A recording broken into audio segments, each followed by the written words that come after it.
Hi, Dr. Zakir Naik. My name is Sinto John. I work for RAK Ceramics as a sales executive. I'm a Christian and a strong believer in Jesus Christ as my God. I am well aware that all Muslims do consider Jesus Christ to a high regard as a prophet. My question is regarding the issue on prohibition of pork in Islam. My first question is, do you consider all the words of Jesus and the miracles performed by Jesus as mentioned in the Bible? And if so, let me explain to you one thing. The premise in which Christians believe that pork or no food is prohibited is from the gospel when Jesus says that whatever comes into you goes out of you, but what comes from your heart is what makes a man pure or impure. So if you consider that, then why do you think, and if you consider Jesus as a prophet, then why do you say that pork is prohibited in Islam? And if not, what do you think Jesus meant by when he said that? Before I answer the question, I'd like to welcome the chairman of the Dubai International Holy Quran Award, Mr. Ibrahim Bumala, and also the deputy chairman, Dr. Saeed, for giving us a wonderful opportunity and making us available this hall till so late also, mashallah. I'd like to thank him. And I pray to Almighty God that He gives more opportunity for people of Dubai to hear such lectures, and so that more and more people get hidayah. And inshallah, the thawab of the people accepting Islam will also go to the Dubai International Quran Award, inshallah. To Dr. Ibrahim Bumala and also to Sheikh Muhammad, inshallah. The brother asked the question that, do I believe in the miracles of Jesus Christ mentioned in the Bible? Brother, I believe whatever is mentioned in the Bible, if it matches with the Quran, I believe in it. If it goes against the Quran, I disbelieve in it. If it does not go against, does not match, it is ambiguous. Whatever is matching with the Quran, I believe in it. As far as the second part of the question is concerned, that you say regarding the prohibition of pork, it has been nullified because Jesus Christ, peace be upon him, says, whatever comes in to you goes out, and main thing is from your heart. How does this nullify? You fail to realize that means you are not reading the Bible. Jesus Christ, peace be upon him, said in the Gospel of Matthew, chapter number 5, verse number 17 to 20, it says, think not that I have come to destroy the law of the prophets. I have come not to destroy but to fulfill. I have come not to destroy but to fulfill. Whosoever shall break one jot or tittle from the law, he will be called least in the kingdom of heaven. That means you cannot break one jot or tittle from the law. That's what Jesus Christ, peace be upon him, says. Now you pick up another verse and says, what comes into you goes out, what is from your heart, you can have pork. Where does it mean you can have pork? You're contradicting your God, Jesus Christ, peace be upon him. It says, think not that I have come to destroy the law of the prophets. I have come not to destroy but to fulfill. Unless the heavens and the earth pass away, not one jot or tittle can pass away from the law until they are fulfilled. And whosoever shall break one law or tittle, he shall be called least in the kingdom of heaven. Whosoever shall keep it and teach men the same, they shall be called great in the kingdom of heaven. Unless your righteousness exceeds the righteousness of the scribes and the Pharisees, in no way shall you enter the kingdom of heaven. So if you want to go to Jannah, you have to be better than the Jews. You have to follow each and every commandment of Moses, peace be upon him. This is the teachings of Jesus Christ. Gospel of Matthew, chapter number 5, verse number 17 to 20. Okay, if that is so, then what do you think he meant when he said that whatever you eat comes in, whatever comes in out and goes out of you, what is from your heart is what decides what is pure or impure? It is simple. What comes in goes out. What's the problem in that? No, whatever you eat goes out. Is there any problem in that? No, it was asked in relevance when Jesus' disciples were questioned by the Jews that why are they not following the traditional ceremony of washing their hands before eating food. That's when Jesus replied that don't you understand that what you eat doesn't matter if it is pure or impure. What you eat, it goes into you and comes out of you. He didn't say it doesn't matter what you're eating is pure and impure. That's your saying. It's not mentioned in the Bible that way. No, it is mentioned in the Bible that what you Does it say that whether what you're eating is pure or impure doesn't matter? Does it say that? No, it doesn't say. I'm sorry. So please don't put your words in the Bible, please. Fine. But what I am quoting is verbatim. Fine. You can check up. I'm quoting from my memory. I don't have the Bible in front of me. But you're saying, you're putting your words into the Bible. No, but he definitely said that what you eat comes out of you. Of course, what you eat has to come out. What you eat has to come out. We are human beings. He wouldn't simply state that for, I don't know, for no man's sake. It is simple. What you eat comes out simple. Your heart means it is from your heart. That means your heart should follow the commandment. No, because what Jesus he- Christ, peace be upon him, said earlier, don't break one jot or tittle. So if your heart is in it, you will not break a single jot or tittle. Simple explanation. Fine, you but don't he have to was- be a doctor of divinity. He was trying to prove the Jews wrong by saying that it is not important. No, not that- at all. He wasn't trying to do that. That's what you think. That's what the church tells you. It's plain black and white. No, Jesus said you cannot break one jot or tittle from the law. So I'm- where is he telling the Jews to break the law of Judaism? He's not telling that. He is not giving any indication for the Jews to break the laws of Judaism. He is telling them to obey it. It is your understanding of the Bible. Nowhere does the Bible say that. He did think that the Jews were not completely obeying the laws. They had- Correct, I agree with you. They were not completely obeying because they did not believe in the fulfillment of the Messiah.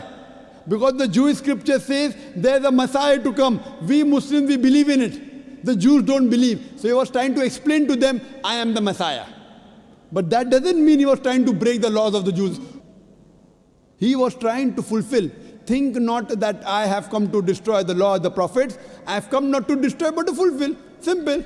I am asking you, do you have pork, brother? I'm sorry? Do you have pork? Yeah, occasionally. That means you're not a good Christian. You're not a good Christian. Even occasionally you break one law or tittle, you shall not go to Jannah. Not Quran says that, Bible says that. Even if you have pork and you break one law or a tittle, you shall not go to paradise. You shall not enter eternal life. And you said that you are a practicing Christian. You said you believe Jesus Christ is God. I don't believe Jesus is God, but I follow his teachings. I love him more than you. This is what Jesus said. It's from the heart. This is the explanation of your verse. It's from my heart. I love him. I love Jesus Christ. Peace be upon him. Do you? I don't think so. It is I do. theoretical, not I from do. your heart. Verbally, yes. No, I do, very strongly. So if you strongly believe in Jesus Christ, peace be upon him, why are you disobeying him? Why? Why are you disobeying him? I don't think I am disobeying him until now.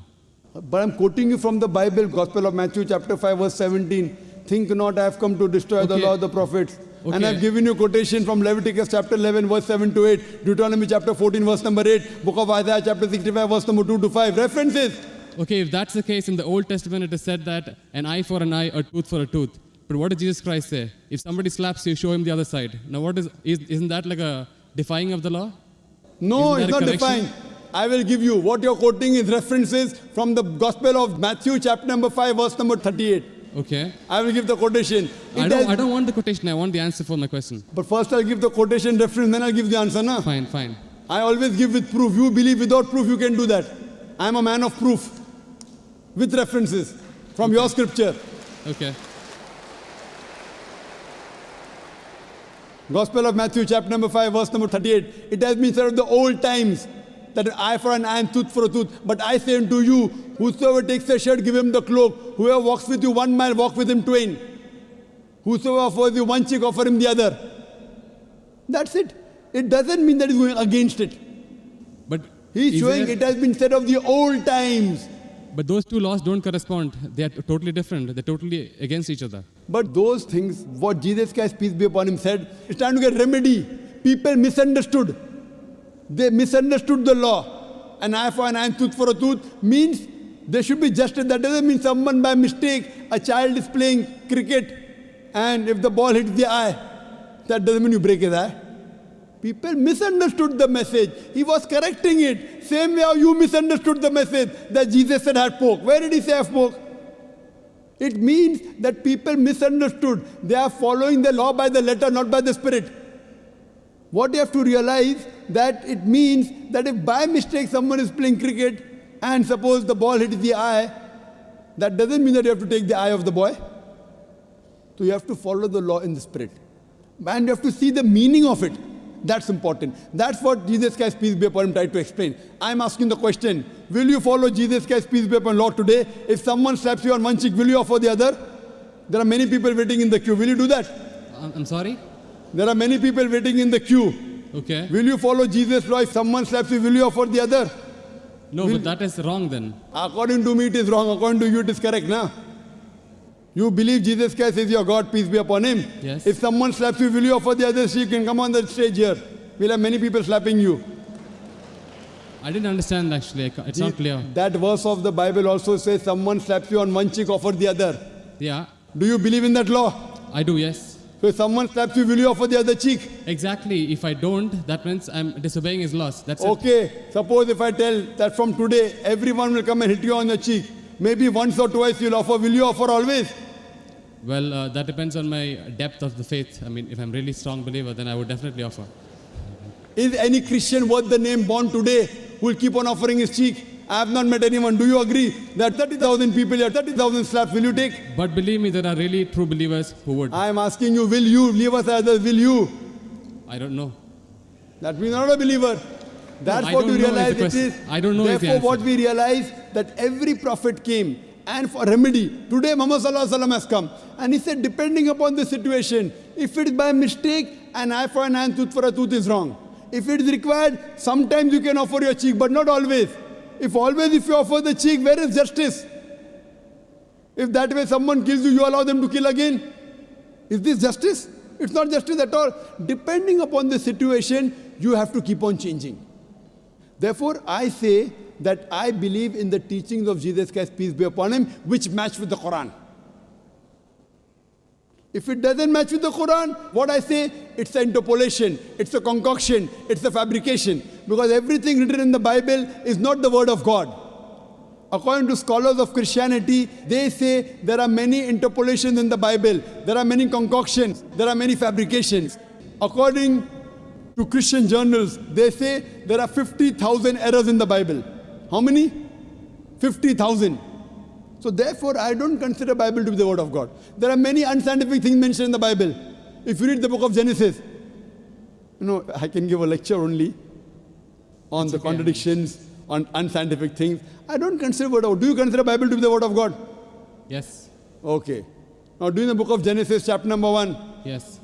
verse number 16, it says, Almighty God created two lights. The greater light, the sun, to rule the day, the lesser light, the moon, to rule the night. Bible says the light of the moon is its own light. Do you believe in that? The light of the moon is? Is its own light. Do you believe in that? No. That you don't believe in the Bible. Bible says in the book of Genesis, chapter number 1, verse number 14, Almighty God, He created the earth on the third day, created the sun on the fourth day. That means the earth and vegetables came before and sun came later on. Do you know science, brother? I'm sorry? Do you know science? Yes. The Bible says earth came first and then came sun. Is it correct? I don't know. No. Scientifically, is it correct? The earth came first and? Then the sun came. Earth came on the third day, sun came on the fourth day. Is it possible?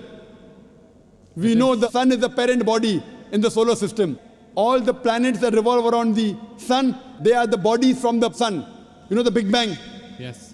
So it is created simultaneously. But the Bible says earth on the third day, along with vegetables, sun on the fourth day. How can the vegetables survive without sunlight?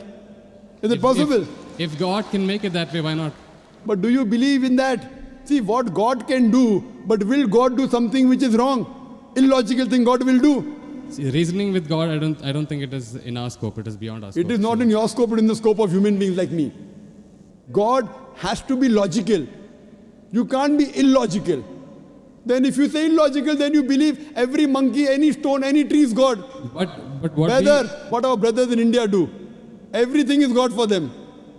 And then you say, don't argue with God. Don't reason with God. So then you start worshipping the stone also. Brother, you can't be illogical. Seek ye the truth shall free you. Thank you. So hope you seek the truth, brother. Sure.